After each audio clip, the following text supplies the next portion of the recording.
On est en vacances ou on n'est pas en vacances? Tiens. Et hop. C'est pas grave, elle a l'habitude. Allez, on se casse. Allez.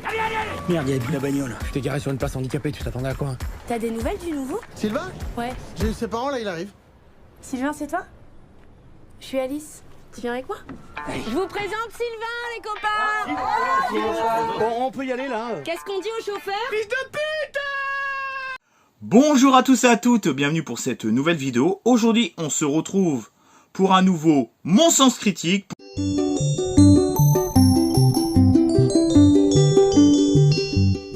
Pour une nouvelle critique de film, sur un film, un petit phénomène de société qui est apparu le 1er mai 2024. Je parle bien évidemment du film Un petit truc en plus, réalisé par Artus, qui est sorti, comme je vous l'ai dit, le 1er mai 2024, qui dure 1h29, nationalité française, société de production M6 Film. Je vais vous raconter un petit peu le synopsis. Pour échapper à la police, un père et son fils sont contraints de trouver refuge dans une colonie de vacances pour jeunes adultes en situation de handicap mental. Endossant le rôle d'un éducateur et d'un pensionnaire, le début des emmerdes et d'une formidable expérience humaine qui va les changer à jamais. On va essayer un petit peu de décortiquer tout ça pour voir pourquoi ce film fait autant d'audience, autant de spectateurs depuis le lancement de ce film, donc depuis le 1er mai. Pourquoi il a atteint 5 millions de spectateurs et pourquoi il est très bien noté sur les différents sites consacrés sur le cinéma, tout ce qui est Allociné, Sens Critique, etc.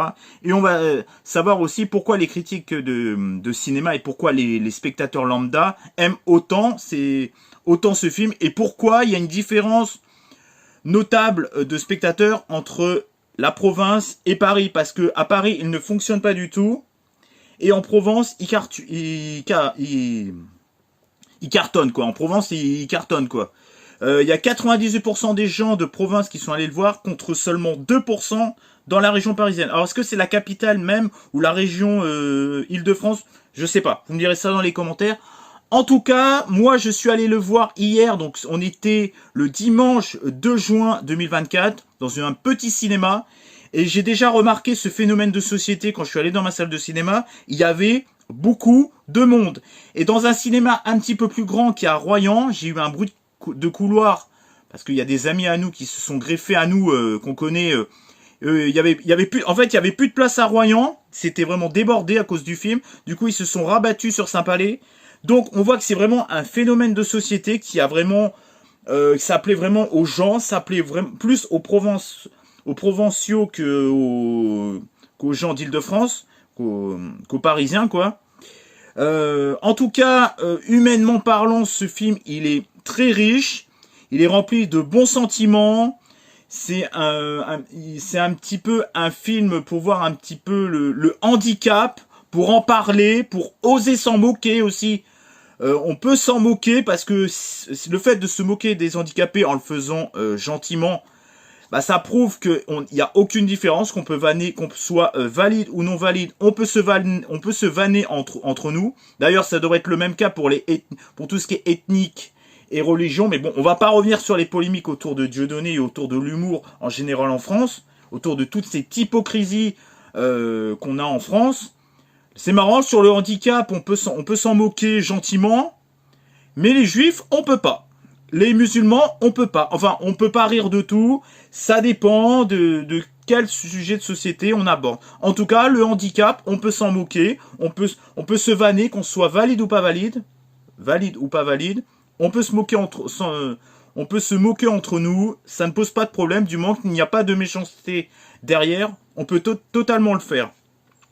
Alors déjà, pourquoi ça a fonctionné? Pourquoi il y a déjà presque 5 millions de spectateurs? Bah déjà, comme je vous ai dit, c'est tout le rapport autour du handicap qui est vachement bien maîtrisé, rempli de bons sentiments, un film très humain, très touchant, un petit peu, je dirais, qui ne rentre pas dans le pathos ni dans le larmoyant, sauf à la fin, le final, je trouve qu'il est... Il est vraiment... Moi, la fin, j'ai pleuré. Je vous avouerai que j'ai pleuré avec le regard de Clovis Cornillac et tout. Bon, je vous dis juste Clovis Cornillac, hein, pour pas vous spoiler. Cette fin m'a touché. Alors certains lui ont reproché que Les Malfrats s'en sort à peu près bien. Bon, c'est un film familial, ça allait pas être non plus un truc ultra dramatique. C'est un film feel good. Ensuite, ce que j'ai bien aimé, bah déjà, c'est la direction d'acteurs des handicapés. Ils jouent vraiment bien. Alors, ce que je reproche, c'est qu'il y a 2 ou 3 personnes qui se sont fait passer pour des handicapés, parce que dans l'eau, il n'y a pas que des handicapés, il y en a qui ont joué l'handicapé aussi. Il y en a 1 ou 2, je trouve, qui étaient plus cons que handicapés. Genre celui-là qui faisait Sarkozy ou celui-là qui se travestit, qui était en mode travesti. Ouais, c'était plus pour faire rire la galerie. Alors certes, ça fonctionne bien. Moi, j'ai trouvé que celui-là, le travesti, bon, il changeait tout le temps de costume, c'était plutôt marrant. Sinon, il y a l'autre là. Ah bah merde, j'ai plus le. Attendez. Il y a celui-là qui est travesti, puis il y avait l'autre aussi, ouais, qui se prenait pour Sarkozy. Bon, on voyait qu'il était pas vraiment handicapé, il était plus con. Il avait des convictions, il était plus con que handicapé, quoi. Alors, je vais vous faire un petit peu le casting pour vous dire un petit peu ce que j'ai aimé ou ce que j'ai pas aimé. Artus, c'est le réalisateur de ce film. Et bah pour un premier film, il a une bonne direction d'acteur parce que les acteurs sont tous bien. Ce que je reproche peut-être un petit peu au film, c'est que ça pompe peut-être un peu trop sur Nos Jours Heureux et même un petit peu sur les Secpas. Ils ont copié un peu sur les Secpas, je vais vous dire pourquoi. Parce que il y en a un dans la bande, on le voit pas pendant tout le film, il lui arrive des péripéties. Là, c'en est un qui se retrouve, lui il fait la teuf en Espagne.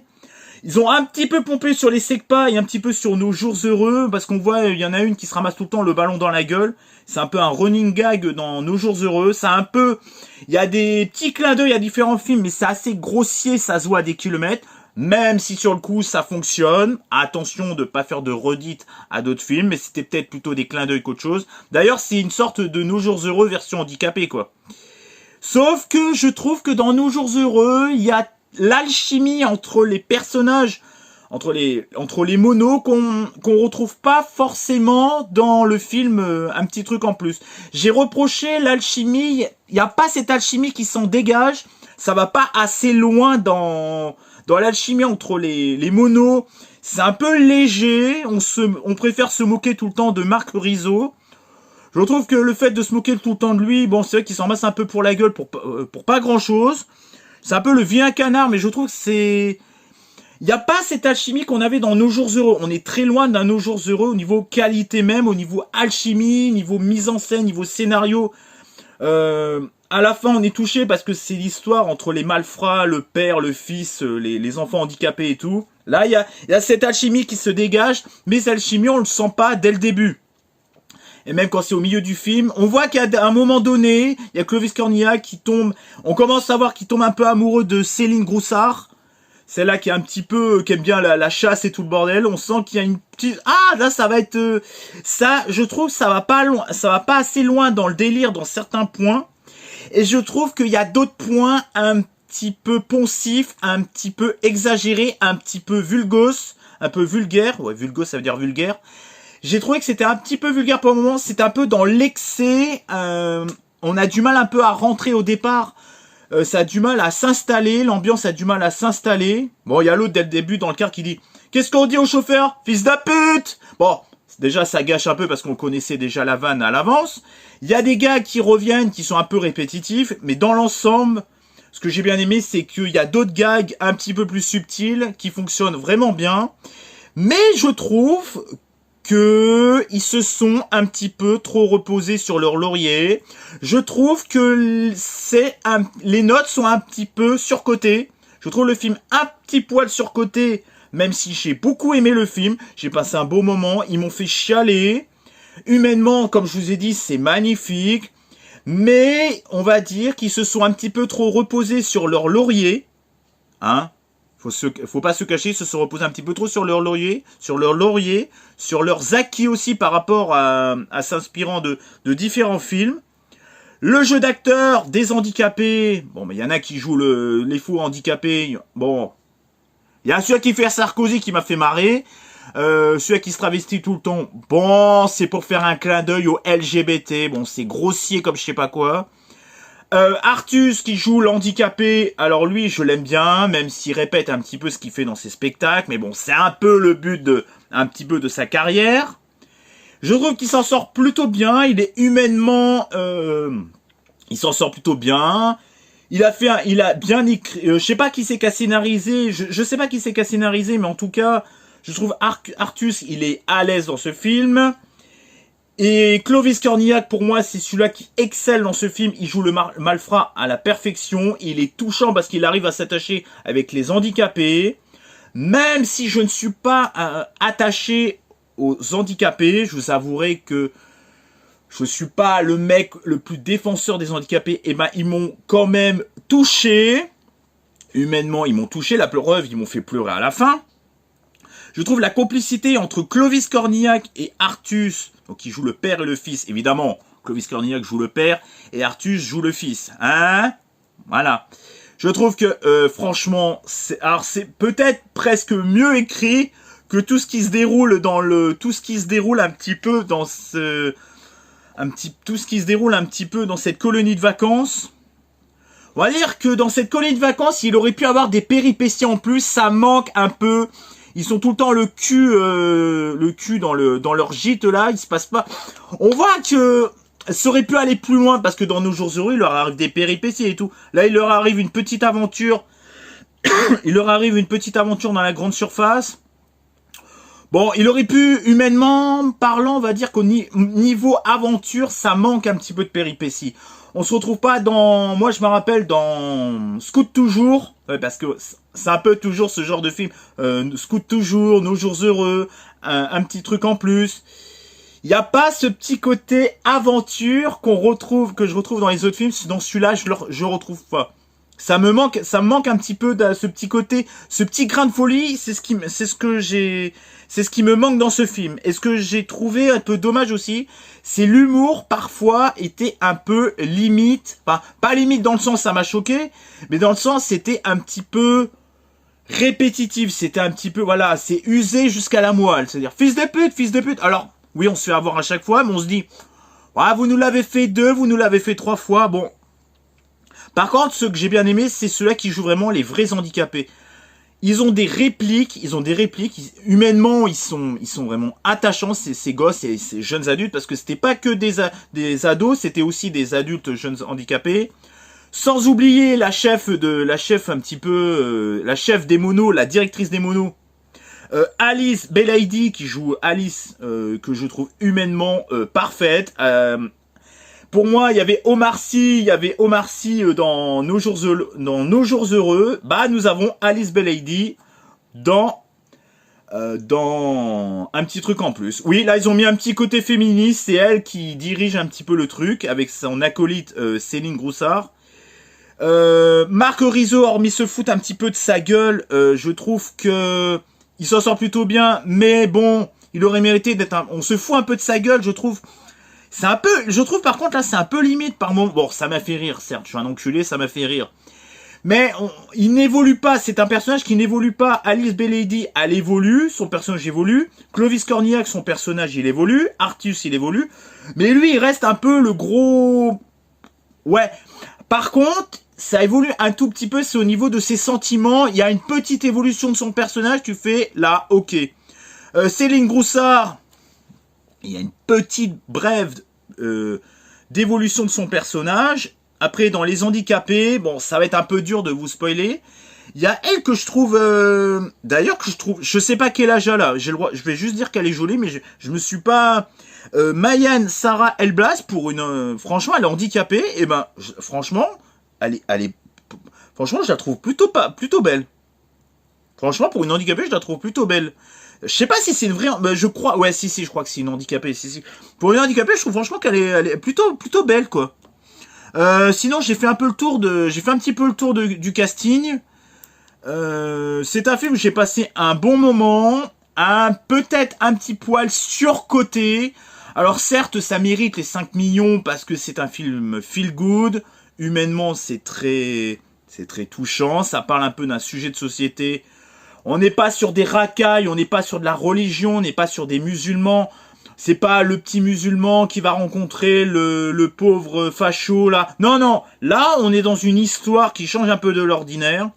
Sur des handicapés, ça change un petit peu. On est dans un film woke, mais dans un woke qui change un petit peu de l'ordinaire, sans nous faire chier avec tous les poncifs idéologiques qu'on nous met un peu dans tous les films. Là, on change un petit peu, on est dans le wokisme, mais dans un wokisme d'un genre nouveau, qui fait un peu du bien, qui rafraîchit. On n'est pas là, oh, les quotas ethniques, tatati, faut mettre ci, faut mettre cela. Non, là, c'est, on met des handicapés au centre, on met quelques valides, il y a une petite histoire autour des malfrats. Humainement, on va faire un petit peu comme Nos Jours Heureux. Basta, on va poser notre base scénaristique là-dessus. Et voilà. En tout cas, moi, je trouve que c'est un très bon film. Ça mérite une suite, clairement ça mérite une suite, mais il va falloir un petit peu se sortir les doigts du cul, comme dirait la meuf dans Nos Jours Heureux. Celle-là, elle me fait marrer. Vous allez vous sortir les doigts du cul. Je te trouve un petit peu vulgaire quand même. Non, ça me... Revoyez d'ailleurs Nos Jours Heureux. En tout cas, c'est un film qui mérite son succès, même si je le trouve un poil surcoté, parce qu'il a quelques petits handicap qui fait que pour moi il n'excelle pas par rapport à Nos Jours Heureux ou par rapport à Intouchable ou par rapport à Bienvenue chez les Ch'tis. Je trouve il manque ce petit grain de folie pour, j'espère, ils auraient dû scénaristiquement au niveau des péripéties, ça aurait mérité peut-être un petit peu plus de réflexion, un petit peu plus de travail. En tout cas, la photographie, je la trouve plutôt correcte, c'est pas non plus le film le plus au niveau des plans de caméra les plus exceptionnels. Mais en tout cas, je vous recommande vivement de voir ce film, même si vous allez le trouver un petit poil surcoté. Vous avez mieux ailleurs. Mais je vous recommande de le voir. Après, ce que je comprends pas, c'est pourquoi à Paris, il fonctionne pas bien, alors qu'en Provence, il fonctionne bien. Peut-être que les Parisiens sont peut-être des gros coincés du cul. Je sais pas, à un moment donné. Il y a aussi cette polémique comme quoi Furiosa fait pas de succès et fait totalement un flop. D'ailleurs, aux États-Unis, Furiosa est en train de se faire détrôner par Garfield. Ce beau film, il se fait sodomiser dans tous les sens. Ils se font sodomiser par un petit truc en plus, ils se font sodomiser par Garfield. En plus, j'aime bien l'actrice Aya Nakamura. Aya Taylor non, c'est Anna Taylor.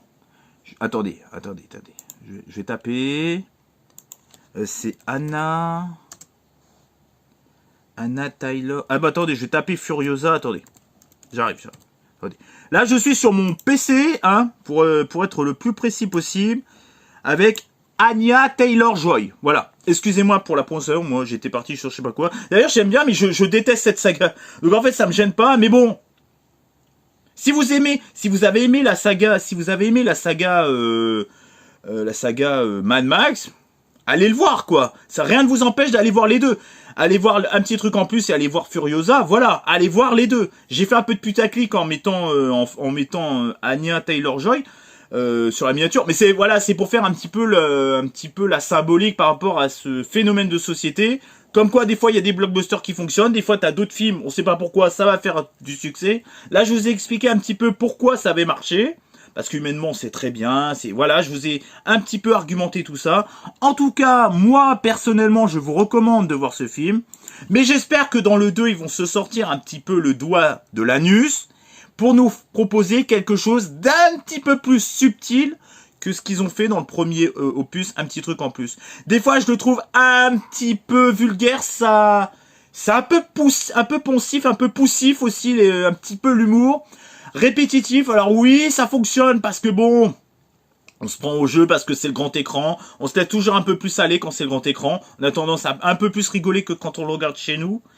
En tout cas, moi je suis pour un 2, je le trouve un poil surcoté, au niveau des notes et au niveau peut-être des spectateurs, même si humainement, ça rattrape les choses. Donc en fait, tu dis 5 millions, bah oui, les gens ont envie de rigoler. Oui, les gens en ont marre des blockbusters, les gens en ont marre des films de science-fiction, en ont marre des films policiers, des films d'auteurs chiants. Oui, je comprends totalement que les gens veulent un petit peu se divertir. En plus, ils se divertit intelligemment parce que là, on met au centre des handicapés, donc socialement parlant, c'est plutôt une bonne chose. On n'est pas dans un wokisme avec tous les travers qu'on peut connaître autour du wokisme. Non, là, c'est du wokisme nouvelle génération. On a un bon jeu d'acteurs, les handicapés sont très bons, il y a des bons dialogues, ça mérite de sortir un peu les doigts du cul. Mais en tout cas, moi personnellement, je vous recommande ce film. En plus, au niveau du rythme, ça fonctionne plutôt bien. Ça dure qu'1h29. Niveau musique, bon, le pam, bon, ils auraient pu trouver un peu autre chose parce que, bon, la bande originale casse pas trois pattes à un canard, là. C'est vraiment, il nous ressort un peu le poncif, un peu racaille, en nous mettant du rap, un peu wesh. Ils auraient pu nous mettre, bon, sans nous mettre Orenson ou Big Fiot et Oli, là, pour moi, Big Flo et Oli, c'est bon, c'est de la merde aussi. Non, ils auraient pu nous mettre un peu des musiques, voilà, qui sortent un petit peu les doigts du cul, un petit peu comme la bande originale dans Nos Jours Heureux. La chanson, la bande originale, la chanson la plus connue du film, elle est géniale. Là, ils auraient pu nous mettre quelque chose de plus. Là, c'est un peu au niveau le dénivellement vers le bas, là, niveau intellectuel. Nous mettre pam. Bon, c'est pas parce que c'est dans des handicapés qu'on doit nous mettre du rap de merde. Hein. Bon, là, je trouvais c'est un peu, bon, c'est un peu facile. En tout cas, moi, j'adore cette actrice. C'est la petite Alice Belle Lady qui est mignonne comme un cœur, qui joue parfaitement bien. Elle, en plus quand elle se vénère, elle fait pas semblant. Clovis Cornillac, il a un jeu d'acteur exceptionnel, il a un regard, ce mec, pour moi, dans ce film, il excelle. En termes d'acting, il excelle. En tout cas, allez voir un petit truc en plus. Il a des petits handicaps, mais son petit truc en plus fait que on en ressort tout souriant quand on sort de la salle. On en ressort les yeux qui pétillent, quoi, de bonheur, quoi, de voir ce film. En plus, on est touché en plein cœur à cause de cette fin magnifique. Je vous recommande ce film. C'était Mon Sens Critique. Ça